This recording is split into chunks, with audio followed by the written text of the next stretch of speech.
Well, greetings and salutations, everybody. Welcome to Open Mic here on my YouTube channel.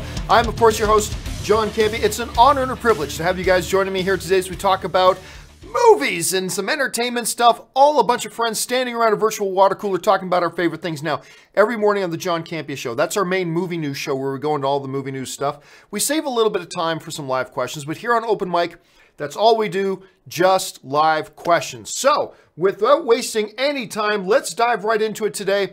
And the first live question today comes to us from Donaldo Martinez, who writes, I just noticed Supernatural is on Netflix, like almost everything else.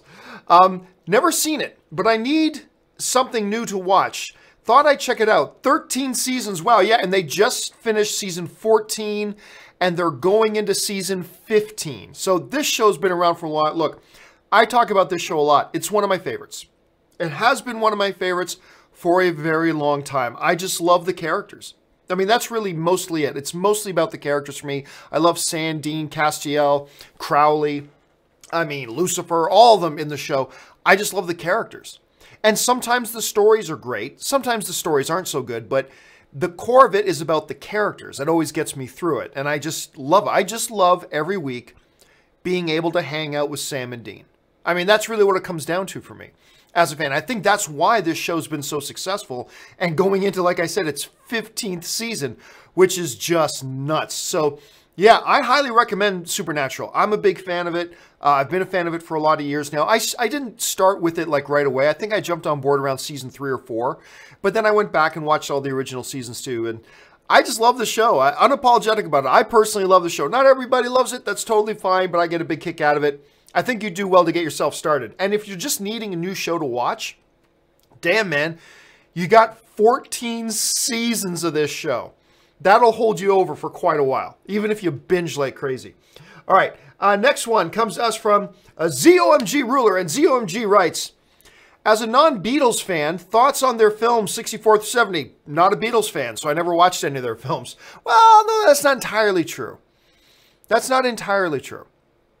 But it's been so long since I've seen anything, I wouldn't even be able to offer an opinion. Honestly, any opinion from me on the subject would be pointless. Plus, like I said, I'm not a Beatles fan, so I'm the wrong guy to ask, dude. Cameron Belgrade writes, if you were judging in terms of quality only, what would you say is more successful? The 4 new Star Wars movies or the 3 new Star Trek movies? Oh, the 4 new Star Wars movies. I think, like, I quite like the 3 new Star Trek movies, including Into Darkness, which a lot of people don't like.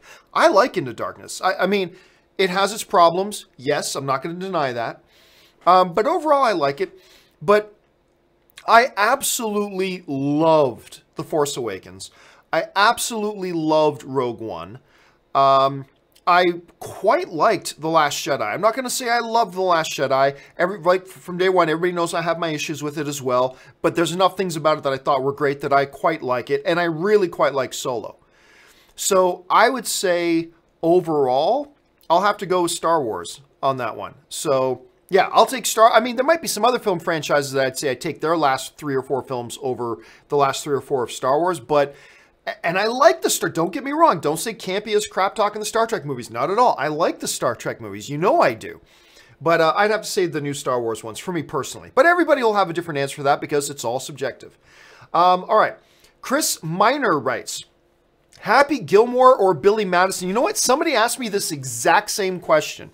I kid you not. And I think it was about those 2 movies, Happy Gilmore or Billy Madison. Somebody asked me that exact same question a while ago. And I'll tell you what I said then. Happy Gilmore. I actually don't love Billy Madison as much as a lot of people. Don't get me wrong, I'm not saying it's bad. It's a good film. It's funny. Happy Gilmore, though, I could talk Happy Gilmore and quote Happy Gilmore for an hour. I just love that movie. I think Happy Gilmore is genius. I think it wasn't ahead of its time, but it came in its perfect time.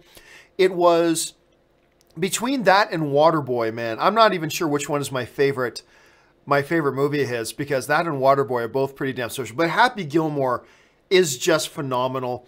The Bob Barker stuff was great. I mean, yeah, so like, no disrespect to anybody who's a big fan of Billy Madison or who would pick Billy Madison over Happy Gilmore. I'm not trying to start a debate here at all. But for me, it's going to be and always will be Happy Gilmore. I just love that film. All right, here. Ryan Crooks writes, better performance, Jackman and Logan or Gattoni? Is that a joke? Come on, obviously. Donaldo Martinez writes, finally saw Bridge on the River Kwai. Great movie with the great Alec Guinness. One of my all-time favorite films. And now granted, as I got into Kwai when I was a lot younger because Ben Kenobi was in it, right? But fell in love with the movie. It's always been in my top 20 favorite motion pictures of all time. It's just remarkable. And I know a lot of you guys still haven't seen it. Take Donaldo's advice. Give this movie a shot. There's a reason it's always spoken of with such reverence in the film community, because it's that damn good. And if you need another reason, it's got the original Obi-Wan Kenobi in it. So there's an extra reason for you, some extra motivation to go and check it out. But honestly, take Donaldo's advice. It's a great film. Check it out. Add this film to your repertoire. You really do need to see it. Okay. KW Garrett 83 writes, about eight film December crunch. Are they considering how lack of screens will hurt box office? Even huge Burbank 16 could only devote 2 screens to each film. Well, I mean, here's the thing. Every month has a bunch of movies opening up. It just so happens that in December, you get some big marquee movies. And to a degree, you're right. There is going to be a window of time when movie theaters are going to have to make some hard choices about which movies they put on which screens and how many screens each film gets. Because, you know, when you go into AMC, like even right now, if you go to the AMC Burbank 16, Ant-Man's playing on 3 or 4 screens. And that's Ant-Man. You know, Infinity War, when that opened up, it was probably playing on like 9 screens at the AMC Burbank 16, maybe more. I remember the weekend that the first Avengers opened. I was working at AMC at the time. And I had Clark Gregg there, the guy who plays Agent Coulson. Clark Gregg was there with me. Actually, give me one quick second here. But anyway, I remember running around, and I think they started off the evening at the AMC Burbank 16 with Avengers maybe playing on, oh gosh, I want to say 5 screens. I want to say they were starting it off with 5 screens is what they were going to start off with Avengers at the AMC Burbank 16. Anyway, then it was getting closer to 7 o'clock, which is when the first showtime was supposed to start. And what happened was, second. Let me just find something here for 1 second here.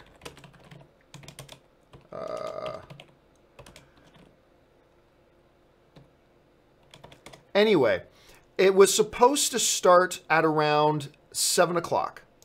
And as we got closer to 7 o'clock, more and more, they started adding more screens, right? So they added another screen to the showing.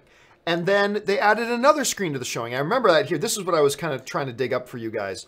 So this is the night. This was the opening night of, of the first Avengers film. This was the first night the movie opened. And what happened was Clark Gregg was there at the AMC Burbank 16 because we had this little thing that we were going to do. And I remember this ties into this whole question about how many screens are out of play. So Clark Gregg and I, what we were going to do is, there was only supposed to be like 4 or 5 screens that Avengers was going to play on, right? So the plan was, I was going to go into the first theater, because it was going to start like 7. Then the next theater was like 7:05, 7:10, 7:15, 7:20, right? So I go into the first theater and I go, hey guys, thanks for coming. I'm John Campea from AMC Theaters. Y'all ready to watch Avengers? And everybody would go, yay! You know, all that kind of stuff. And what we did was, and then I would go, oh, and by the way, guys, I got a special guest here who wanted to come say hello. And in would come Clark Gregg to do his to welcome everybody. And people were going crazy, right? Because Clark Gregg was there, Agent Coulson. So what happened was, we'd leave that theater, then we go into the next one and do the same shtick. I'd come in by myself. Hey, everybody, thanks for coming. Oh, and one more thing, and bring in Clark Gregg. But then as we were getting close to the last one, theater management comes to me and goes, hey, we added a 7:30. Can you guys do the 7:30 one too? I'm like, yeah, we can do 7:30. So we go and do the 7, then just before we go in to do the 7:30 one, they're like, we just added another screen. The next one's going to start at 7:45. Like, all right. And then they added another one, and another one, and another one. And before you knew it, was playing on like 10 screens, right? Clark Gregg was such a damn good sport about it. Because if he had been almost any other celebrity, if he had been almost anybody else, they would have gone, hey man, I said I'd come for about 20 minutes. I got to go. I got things I got to do, right? And that totally would have been fair. Totally would have been fair of him to do that. But instead, he stayed around till like 10 o'clock at night. He just stayed. He stayed and went to every theater. And then obviously people were recognizing him in the foyer of the theater and like, stop me. He was taking pictures with everybody. I was already a Clark Gregg fan. That night, I became a Clark Gregg fan for life. Like, just for life. Even though I don't like the show Agents of S.H.I.E.L.D., I love him on it, and I'll always support him because the dude is just a top quality dude. And he was great. But anyway, this going back to the original question about number of screens. So you've got Aquaman. I mean, under other circumstances, Aquaman would open on 4 or 5 screens. Bumblebee, a Transformers movie, would be opening on 3 or 4 screens. Alita Battle Angel would probably be opening on about 3 screens. And now you're going to add on top of that Spider-Man Into the Spider-Verse. You're adding on top of that Mortal Engines. You're adding on top of that Mary Poppins. And the question becomes really serious. There's going to be a crisis of available screens to play these movies. And a number of these movies are going to be playing on fewer screens than they would have normally because there's just not enough screen space to go around for all these big films coming out at once. And now that's even just talking about a theater like AMC Burbank 16. What about a lot of these movie theaters that have 6 screens, 8 screens, right? Now all of a sudden you got all these movies and like each one's gonna have to play on one, or some of these movies aren't even gonna be able to play in the theater at all because Aquaman's on 2 screens, Bumblebee's on 2 screens. Now we're just running out of screens. Sorry, Spider-Man Into the Spider-Verse is out. After 1 week, we got to kick it out. I mean, it's crazy. So you're right. It's an issue. It is going to be an issue. It's not going to be a world-ending issue. It's not going to be something that shakes Hollywood to its core, nothing like that. But it is going to be a legitimate problem they're going to have. So it's going to be interesting to see how all that gets kind of worked out. Okay, let's see. Next one. Angel Chang writes, if Aquaman gets released earlier, better than October, how about November 2nd? Dark Phoenix's original release date and less competition from Venom. Thanks. Yeah, I'm fine with November. Honestly, I just gave October as a cool day. They move it up 3 months and put it 3 months away from Comic-Con. Seems like a good day. Go for it. But no, November. Anything that's more than like 2 weeks separate from that huge mosh pit now of all those other films coming out at once is great. November 2nd would be great. November 14th would be great. Beginning, middle, or end of October is all good. Hell, even push it back to the end of January. That's fine too. That'll work perfectly fine. I just think, you know, we've talked about this a lot, and we talked about it on the John Campea show this morning too, that you move Aquaman anywhere, and it's going to make more money than it is right now. You just got too many hyenas fighting over that last leg of lamb. You know, you got 8 hyenas fighting over 1 leg of lamb. There's not enough to go around. So even if you're the alpha male in that pack of hyenas, you're not going to get as much of the food as you would if you went to another date. I'm layering analogy on top of analogy. Forgive me, you should never do that. So anyway, yeah, November would be great. Look, October, November, whenever, any other date would be preferable at this point. Let's see. Next up, Rodney Hurd writes, rewatched Jurassic Park the other day, and the first time everyone sees a dinosaur still gets to me such a damn good moment and why I love movies. You know what's funny, Rodney? Somebody emailed me. And I chose not to, I didn't use the question. I mean, I get like 100 emails a day, so I can't choose every question, obviously. But one of the questions was, hey, John, sometimes you talk about, you know, a movie, like a movie or that has a sense of magic to it. How do filmmakers put in a sense of magic? Like, how do you quantify that, right? And I was like, I don't know that you can. That's why we use the term magic. It's something you can't really define. There's no formula for it. But that moment you're talking about, Rodney, well, on the printed page, okay, guy turns around, sees dinosaur for first time. Okay, yeah. But when you watch it in theaters, and I still remember the first time I saw Jurassic Park, and that dude looks up, Sam Neill, I believe is the actor. He takes off his glasses and looks up, and he sees, I don't remember if it's a brontosaurus, whatever, but he looks up and sees that dinosaur. You, as the audience, felt it. You felt the magic. You did. You felt the magic of that movie in that moment. And it's not something you can architect out. It's not something you can design. It's certainly not anything you can formulate. But it all comes together, and it happens in such a way, and it's undefinable. And that's why we use the term magic, because it's just undefinable. You know what I mean? And that first Jurassic Park has it. That sense of awe and wonder, and that sense of magic to it. A sense that no other Jurassic World or Jurassic Park film was ever able to capture again. There have been some good, like, I like this new Jurassic World movie. I like it. I had a good time with it. But it doesn't have that same magic that the first one has.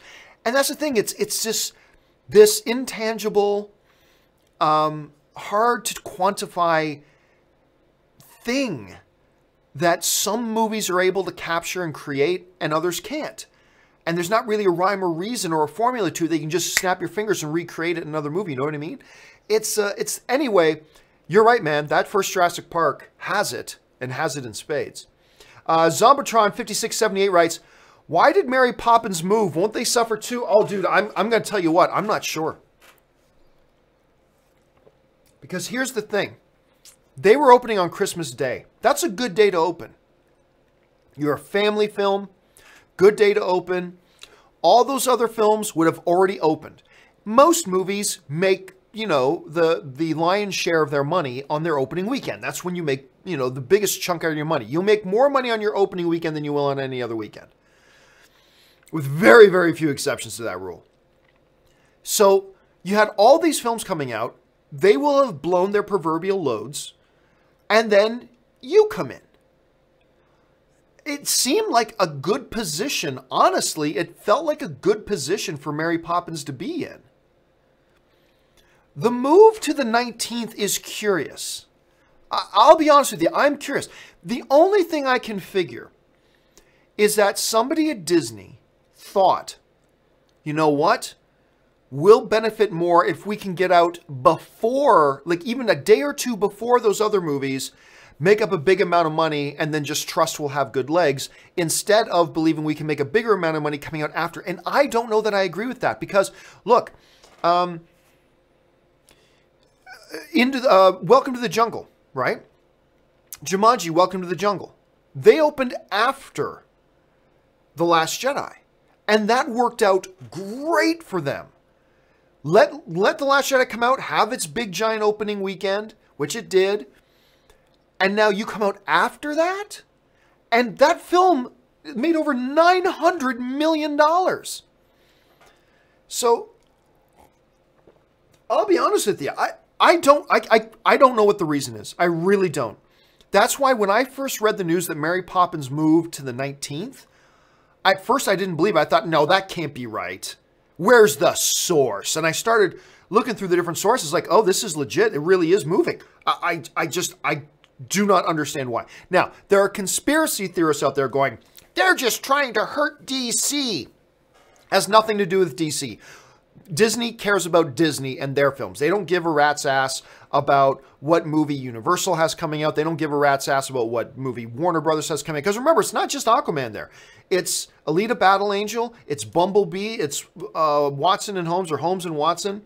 And it's Welcome to Mars. I mean, it's other films there too. So don't believe for a second. Just anybody who starts to shape the words, they did it to screw Warner. Just go, shush, child. Just quiet. The adults are speaking. As we're talking about Aquaman. We're all children. But I would just shush them right there. It's not that. But honestly, I am flabbergasted as to the move. Completely honest with you, I'm flabbergasted. I do think it'll hurt them. But That's why they make more money than us, because they make these decisions and maybe it'll work out for them. I just, again, I look at that Jumanji Welcome to the Jungle situation, and it seemed to work out real well, and they were in that same position to take advantage of that. Yeah, so I'm not sure why they didn't. Anyway, next question comes to us from Zach Clayton Douglas, who writes, this rumor I made up just now is that episode 9 will be fast-tracked a year and will come out on December 21st of this year. Same with Avengers 4. And we're going to have every major motion picture of the next year and a half coming out in December.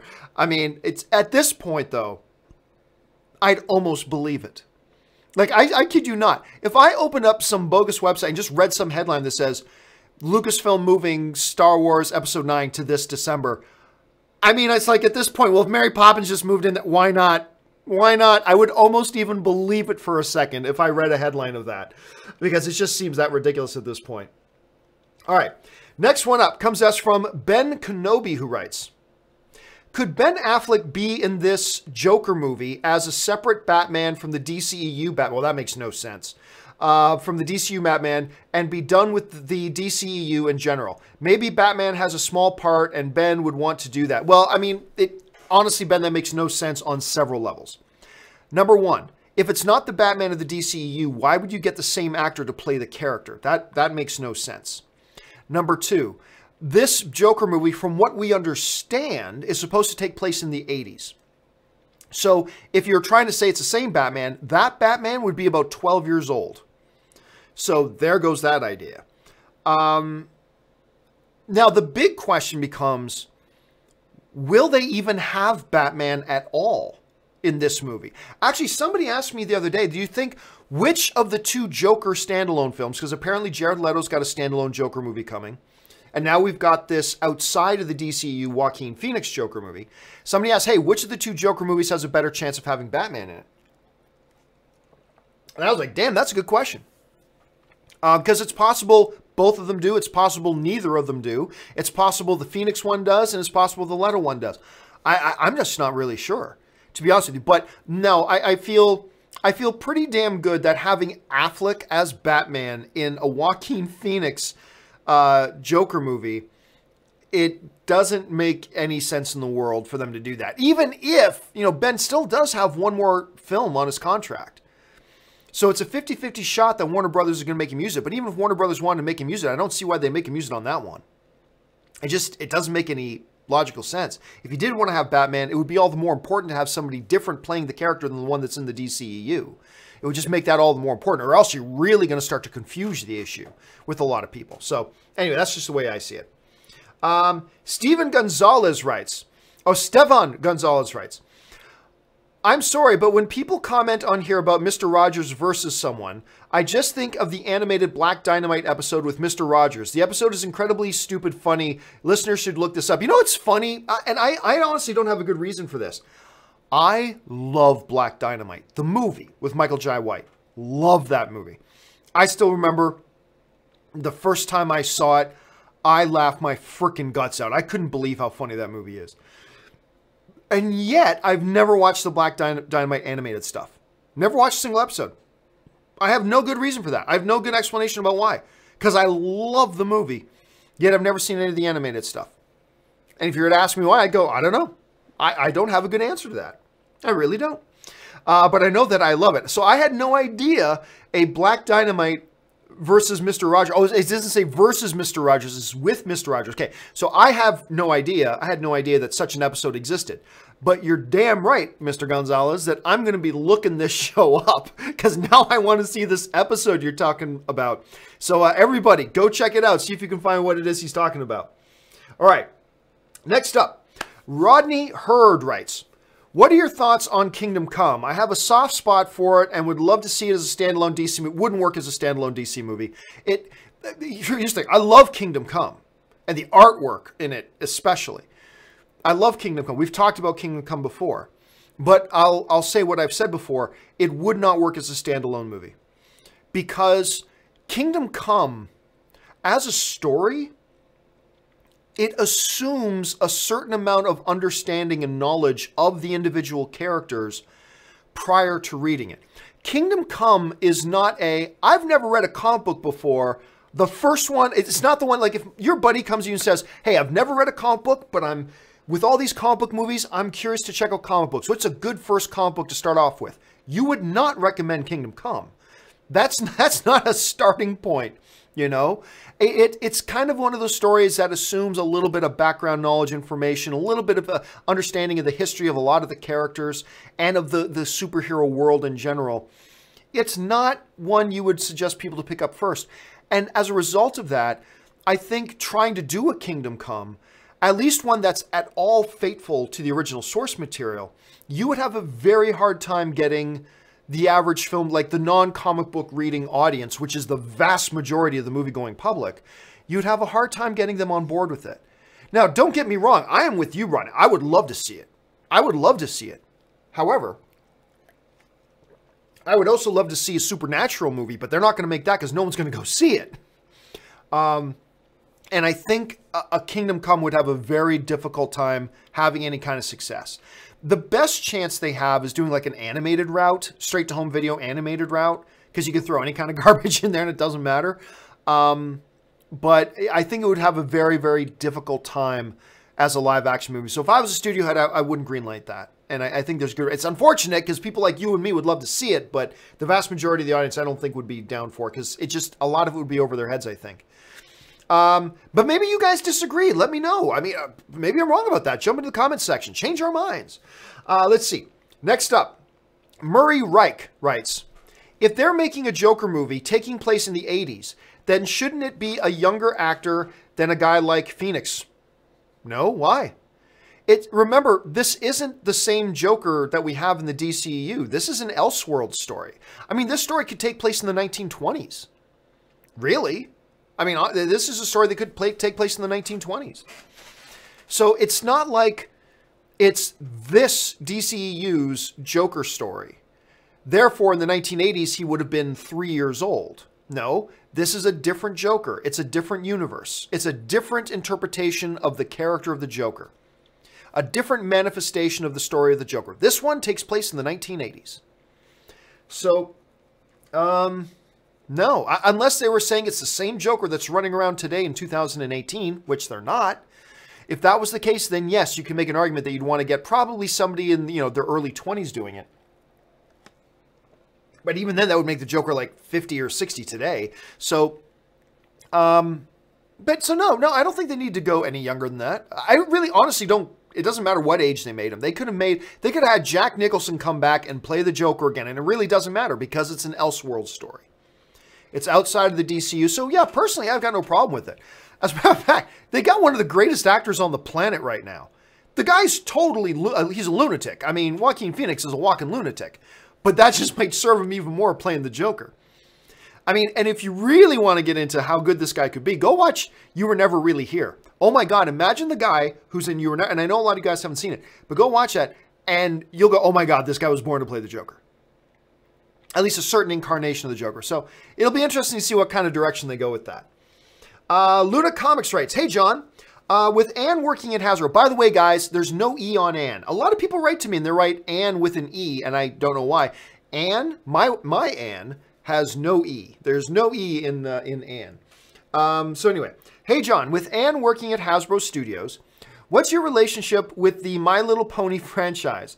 I love it for the bromance, but for the girls, I don't know what it's called. The cismance? I have no relationship with My Little Pony, and My Little Pony is a brand that Anne does not work with.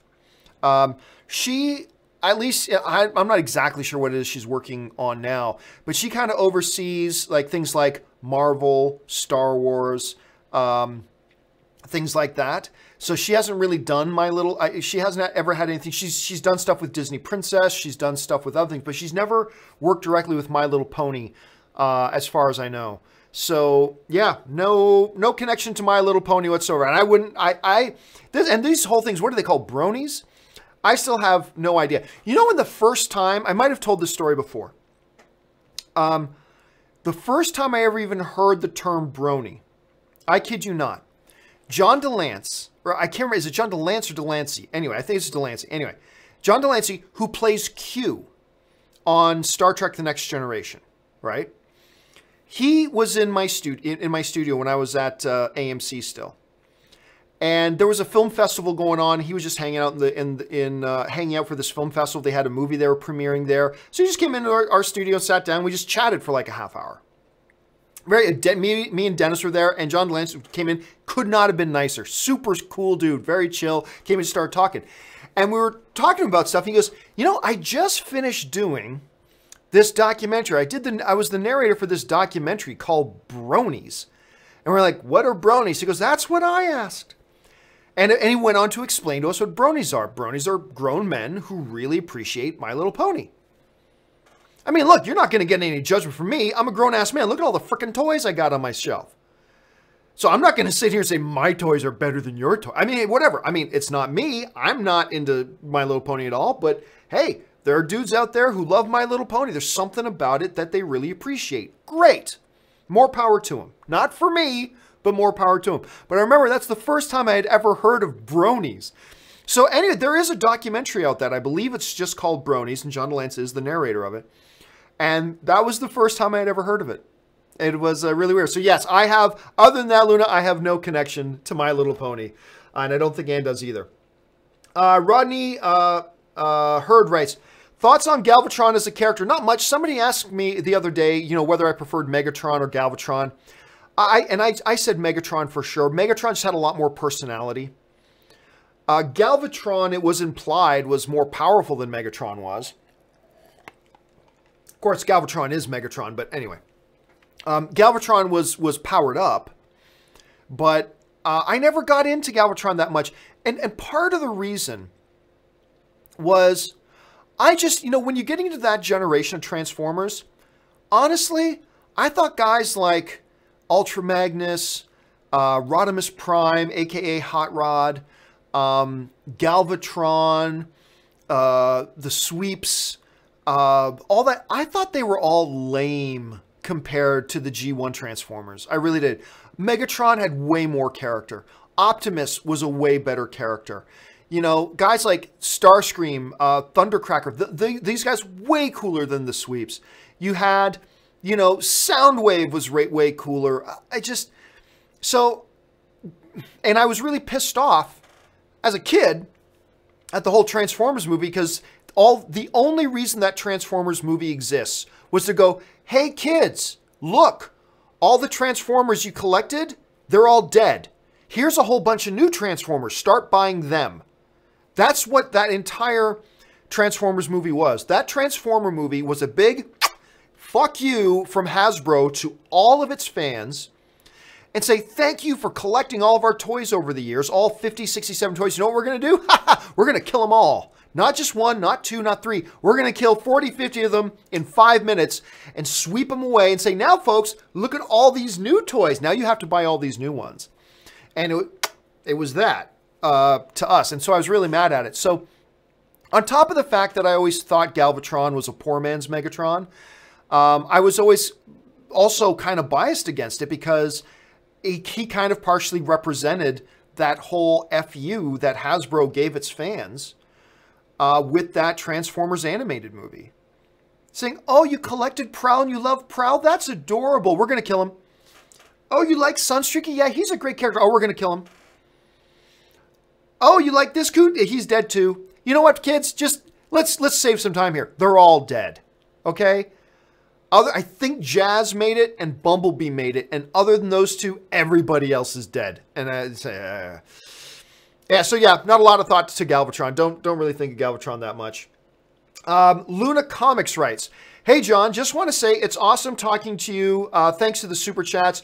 I've been dealing with OCD to the point that I can't leave the house. And your videos help me get through. I love this. This is fun. Thanks for your awesomeness. Oh, well, that's awesome, Luna, that we can have a community here, that you get to hope you're interacting a whole bunch with everybody on the chat board as well. And that's great. Talking about movies. I mean, I can get together with people and sit down and talk movies all day.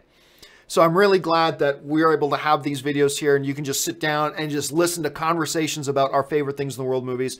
So I'm glad you're here. I'm glad you're part of it. Thanks for being a part of our community. And I hope you're dealing with the OCD stuff. I don't know a lot about it. I'm just familiar with it very vaguely, so I hope you're able to deal with it all right. But I'm really glad that everybody who's on the chat board right now and everybody you're able to interact with, I hope we're all part of the solution. And I hope we help get you through your day. So that's awesome. I know when I'm having rough days, buddy calling me and just talking about movies totally helps me. It really does. It really does. I just love movies. So thanks for sharing that, Luna. I appreciate that. Ben Rayner writes, I like RoboCop 2014. Why so much hate on it? I'm be honest with you. Hold a second. Honestly, I don't think there is a whole ton of hate out there for it. You know, it's not a beloved movie by any stretch, but it's got about a 50% of Rotten Tomatoes. About half the critics like it. I liked it. I thought it was good. So I fall on the half of the critics that liked it. Was it as good as the original RoboCop? No, nowhere near as good as the original RoboCop. But I still thought it was a worthwhile film. I certainly never felt like it was a waste of my time watching that movie. I thought it was a lot of fun, to be honest with you. I had a good time with it. So to be honest with you, when you're talking like overwhelming hate, there are certainly people out there who don't like it, but I've never sensed that it's got like, I've never had a sense that enough people care enough to really all hate it that much. Like I said, it seems like the audience was pretty much split down the middle on it, 50-50, and some people like it, some people don't. I fell on the side that I appreciated the film for what it was, and I think you'll find a good amount of people did that as well. A bunch of people didn't, but honestly, I never sensed that whole notion that of so many people not liking it, you know what I'm saying? But that's just been my experience with it. Maybe you've experienced some different stuff than I have on that, which sucks, but yeah, it's not all that bad of a film. It's not a great film, but honestly, it's not all that bad. I kind of like it too. Oops, sorry, had a big jump. Sorry,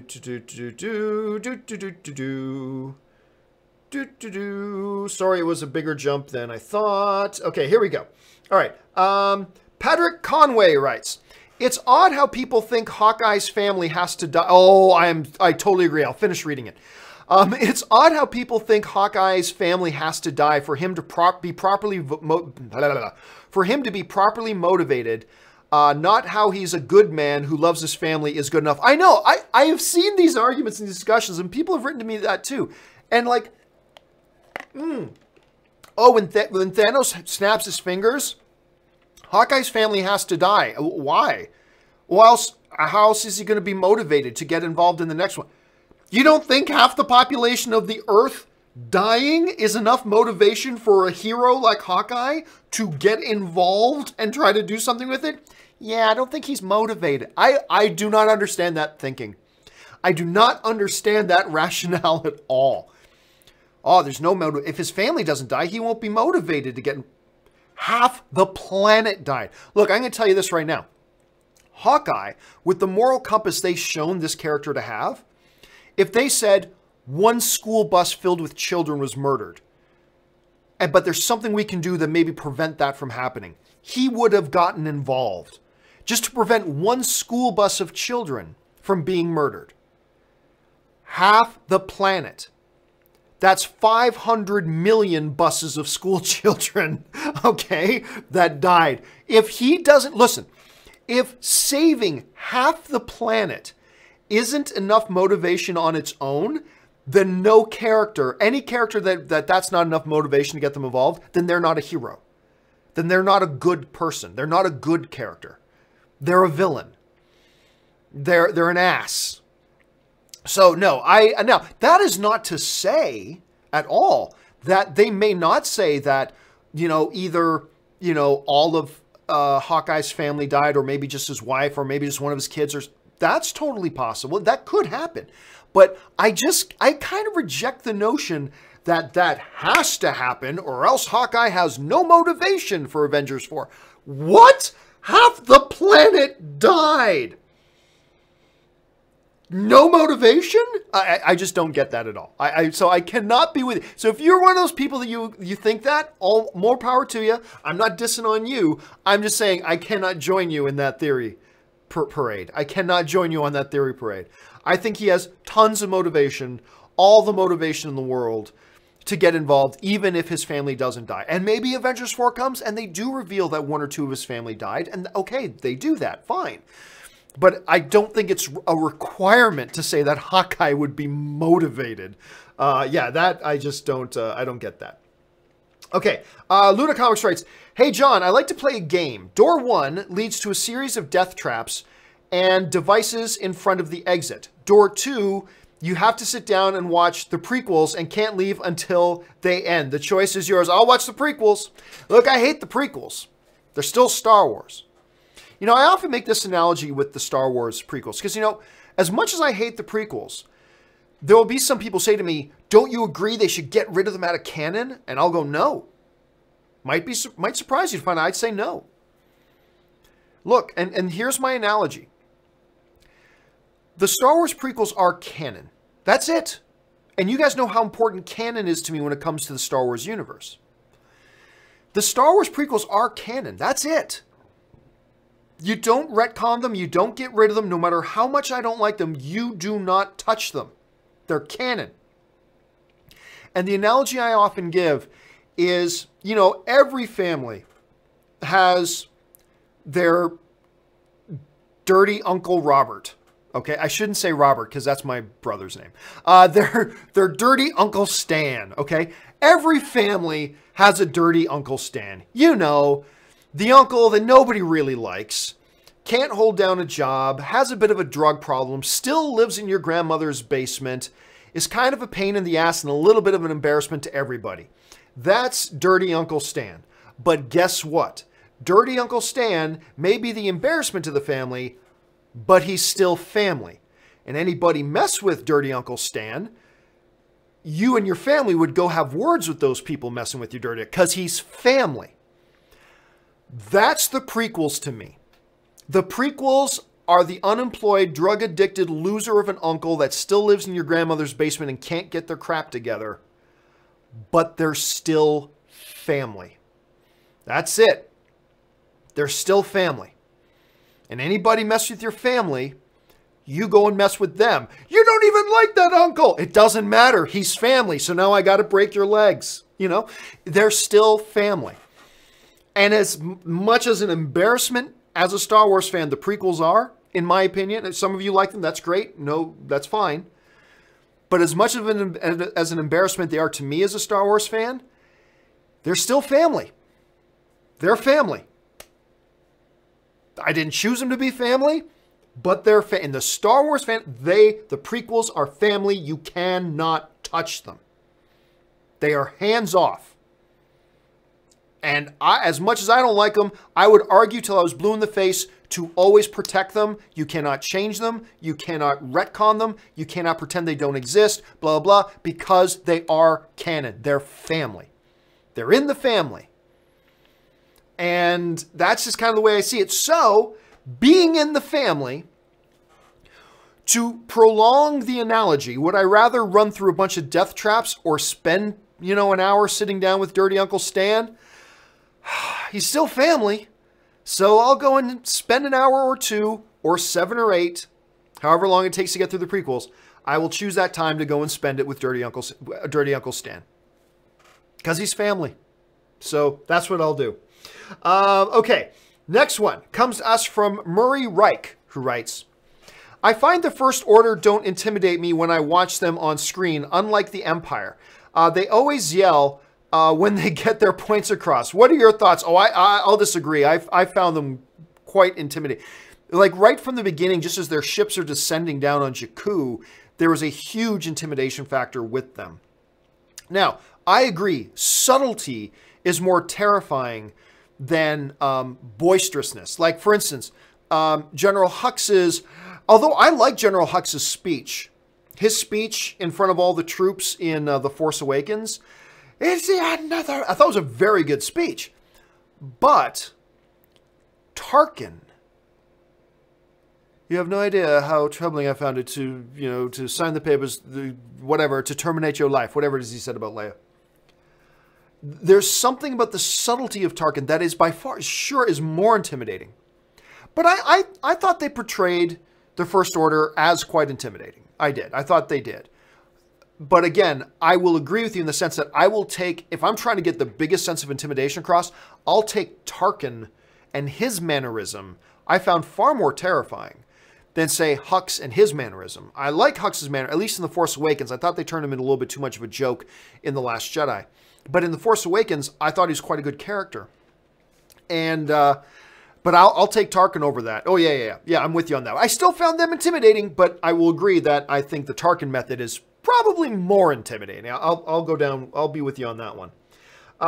Rodney Hurd writes, do you have any Force FX lightsabers? I don't know what a Force FX lightsaber is. I've got a couple of lightsabers, but I couldn't tell you what the make and model and the series line of them are. So the answer to that, Rodney, is I don't know. I may very well have one, but I don't know because I don't know what a Force. I look at something like, oh, that looks cool, I want to buy it. And I don't really look at the label on it. I don't look what the name of the toy is per se. There's a couple of toys I've got up here, like a Black Panther and a Tusken Raider and a short round from Indiana Jones. I couldn't tell you right now if Hasbro made them, if some other toy company made them, what the series line. I couldn't tell you any of that. The Pops are obvious because they're Pops. I mean, I can get that. Hot Toys are obvious because they're Hot Toys. But a lot of the other toys I've got up here, I don't know that I could tell you what a lot of them are. So I don't know if I have a Force FX one or not. Chris Warden writes, sorry if you've already answered this, but any update on the San Diego Comic-Con meet and greet? Also, will Anne be there? Again, guys, Anne without an E will be there. My girlfriend loves her and really wants to meet her. Anne will be there. I'm thinking I'm going to do the meet and greet immediately after the panel on Friday morning. So I'm pretty sure I'll probably make this announcement tomorrow, but I'm pretty sure.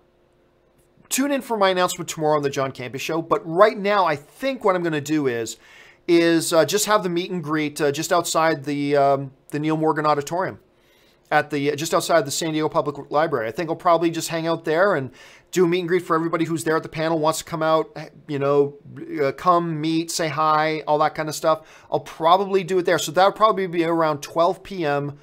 Outside of the Neil Morgan Auditorium. That's what I think, and will be there. So that's what I think we're going to do. But stay tuned. I'll let you know for sure a little bit later. All right.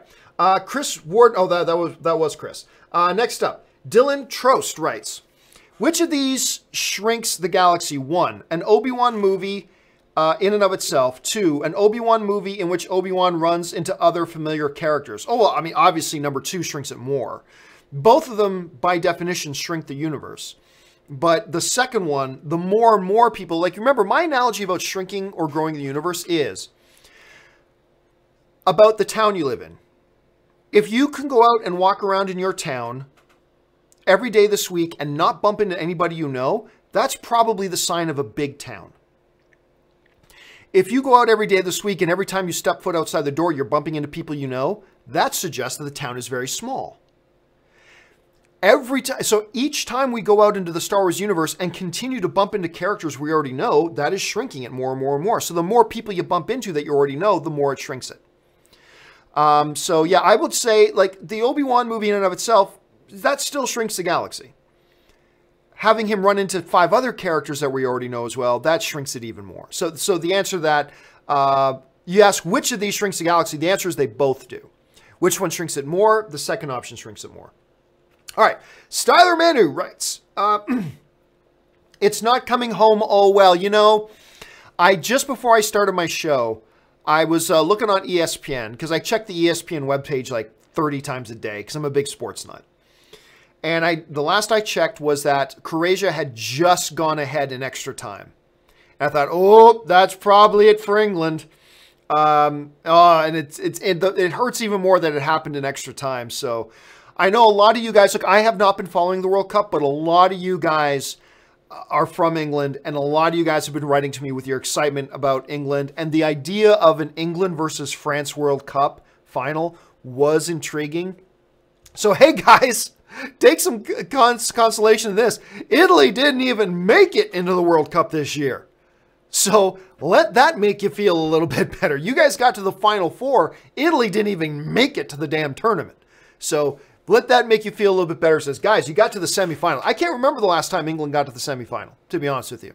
So, hey, step in the right direction, guys. Step in the right direction. All right. Ryan Irwin Dell writes, Are you excited for Boy Erased? Can't wait for it. Hold a second. Let me just double check which one Boy Erased is. Because I was about to say the wrong film. I was about to say a very, very, very wrong movie. Oh, the one Joel Edgerton. Yes. I can't say I'm all that super stoked about it because I've seen other movies like it already. Like, to me, when you read the synopsis for the movie, it kind of just reads like, do you remember But I'm a Cheerleader? Do you remember that movie? It just seems like, so this is essentially a remake of But I'm a Cheerleader. But I don't know. Look, it's got one of my all-time favorite actors in it. Not just one of my all-time favorite actors in it. It's got my all-time favorite actor in it, Russell Crowe. You got Joel Edgerton. You got Nicole Kidman. It just seems like a movie that's been made. I feel like I've seen this movie 3 or 4 other times already. So while I'm super stoked about the cast and the fact that Joel Edgerton is directing it, because Joel Edgerton, I mean, he's been killing it as a director. Can't say that I'm excited for it because I feel like I've seen this movie a number of times already. You know what I'm saying? So, but then again, hey, let's wait and see how it comes out and let's see how it turns out. And maybe it'll be my favorite movie of the year. Okay. Brandon Martin writes, is the name John reserved only for the online space? What does Anne and other family call you? John or Giovanni? Well, with Anne, it's mostly hey you. Honestly, she doesn't call me John that much. She mostly calls me honey or baby. If she's drunk, she calls me baby. Baby. No, that's when it's really honey. Honey. I shouldn't be telling that story, but I can tell. Anne doesn't drink a lot. But I can tell when Anne starts to get tipsy, because when Anne starts to get, you can tell Anne is getting a little bit tipsy because she starts referring to me as honey. Not just honey, but honey. Honey. I shouldn't tell this story at all. I'm going to stop before I get myself in trouble. But mostly it's honey or baby or something like that. Honestly, I don't say Anne all that much. It's usually babe or honey or sweetheart or whatever. We usually use terms of endearment. With my family, with my aunts, it's Johnny. I'll always be Johnny. I was the little baby. Because my dad is the firstborn son in the family. So my dad, and he's got 5 siblings. He's got my aunt, and my dad's the oldest. So you got my aunt, the twins, my Aunt Maria and Sue. Then you had Leonora, Pina, and then the youngest is Paul. So my grandparents had 6 kids. The oldest and the youngest were both boys. All 4 in the middle were girls. So my dad, he's like the oldest, and I'm the firstborn of the firstborn. I'm my dad's firstborn. And I'm Johnny. And even as an adult, they still refer to me as Johnny. As Johnny is what they refer to me as. So I'll never get away from it. And it would probably hurt if they didn't. You just made me homesick. Sorry. You just made me homesick. Anyway. Yes. Anyway, so there's that. Comic Doctor writes, will you ever move back to Canada? Speaking of feeling homesick, yes. I will absolutely. I have no doubt in my mind that I will move back to Canada. And I even remember, like, when Ann and I were talking about getting married, just saying, now, like, I am Canadian. I am born of my land. Like, I'm Canadian. I'm going to want to move home. Like, I only wanted to come to the U.S. for a year. The problem is I met Anne, fell in love, and I ended up staying for her. No regrets, obviously. But I wanted to see and I remember when I first got married, some people saying, like, come on, John, honestly, did you just get married, like, for the green card? I'm like, no, I didn't even want to stay. Don't get me wrong. I like LA very much. I like it here. I do. I like it. Nothing wrong with it. No. Don't misinterpret me. But I wanted to go home. It's like, so no, are you kidding me? No. I had to accept the fact that I had to stay here in order for me to marry the girl of my dreams. which is fine because it's not like, hey, this is it's my second favorite country in the world. Favorite is Canada. Second favorite is United States. So I love it here. I do. I enjoy it here very much. But I do want to go home. And I remember when Ann and I were first talking about marriage, I'm like you do understand that we get married. Like, that means at some point, like, we're going north, right? Like, you get that? And she was on board with it. And we especially talk a lot about it, you know, when it comes to kids. Like, we've got a plan for kids, but like, when we have kids, we want to raise them up in Canada. Like, we just want to do that. So, yes, I don't have a timeline for it right now, but at some point, oh, it's hot in here. We will be moving back to Canada. So yes, at some point we will move back to Canada. Patrick Conway writes, did you see Captain America 10-year hot toy? Enjoy. Yeah, I was actually on somebody else. Who was it the other day? Somebody mentioned the T'Chaka hot toy, Black Panther's dad.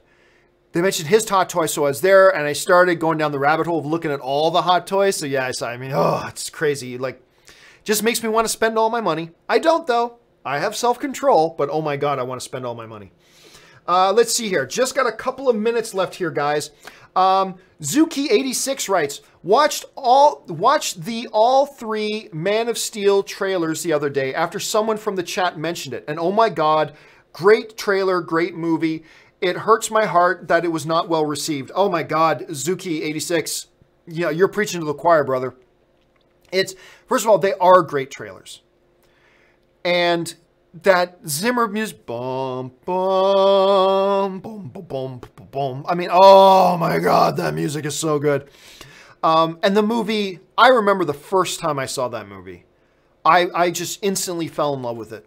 I think, and everybody can laugh and blah, blah, blah, and all these morons online goes, oh, you like Man of Steel. Yeah, you're fucking right. I like Man of Steel because it's a fucking awesome movie. And if you don't appreciate it, that's fine. But Man of Steel, and every time I watch it, I appreciate it more and more and more. I even remember Schnepp, like, he thought Man of Steel was okay, maybe at best. And then we sat down and did a commentary for Man of Steel. And I told him, you watch it again, it's going to grow. Because I knew every time I watched Man of Steel, it got better and better and better and better. And then he watched it again, he's like, no, you're right, man, that movie's awesome. And it's like, yeah, you're damn right, it's awesome. That movie is great. It is a masterpiece of the comic book genre. Like, not masterpiece on the level of, like, masterpiece like you'd say with Godfather, but of the comic book genre, it is a masterpiece. I believe it's a top 10 all-time greatest comic book films. It's just brilliant. And you're right, it hurts my heart a little bit that more people don't appreciate it for the genius that it is. But that's the subjectivity of film, man. I'm not right. And they're not wrong. It's just that's how the movie hit them, and so be it. But yeah, man, I appreciate that movie to no end. To me, it's easily still the very best movie the DCEU has ever put out. Styler Manor writes, consider recording the panel for your Patreons. Nah, can't do it. You have to have...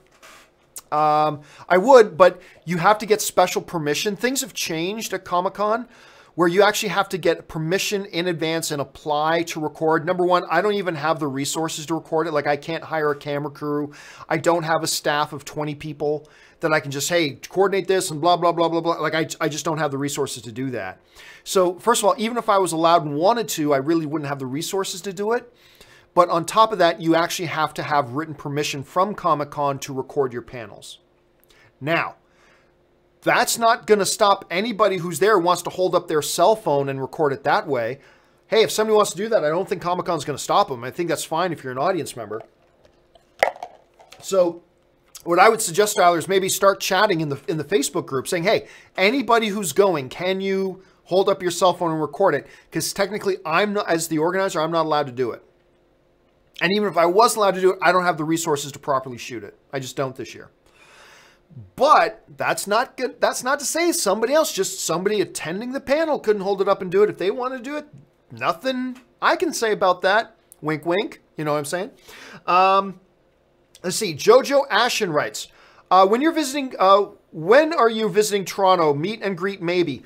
Here's what I am considering coming to the Toronto Fan Expo and doing a panel at the Toronto Fan Expo. I am considering it. Now, I don't even know if I could get a panel at the Toronto Fan Expo, but I'm looking for a couple of excuses to come up to Canada before Christmas again, because I want to go visit my mom. And that's in a couple of months. So if for anybody who's in the Toronto area, maybe get yourself passes to the Toronto Fan, to the big Toronto Fan Expo. Toronto Fan Expo is basically Comic-Con in Canada. But to the Toronto Fan Expo. Also, and just let me know that my hometown of Hamilton, Ontario is having a Hamilton Comic-Con. It's obviously going to be pretty small. But like the guy who plays... oh,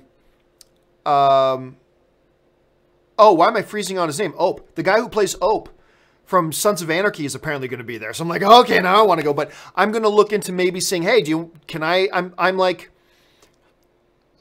one of the biggest film critics ever to come out of Hamilton, which is not saying much, believe me. So can I come and maybe do a panel at Hamilton Comic-Con? So that would be in October, I believe. I believe the Toronto Fan Expo is like end of August, beginning of September, somewhere around there. So I'm going to look at doing that. So that will be the time to do it. So like, we'll see if that is able to all come together. All right. Let's see. Luis writes, you know what? Oh gosh, I've gone overtime. Sorry guys, we're out of time. We're out of time.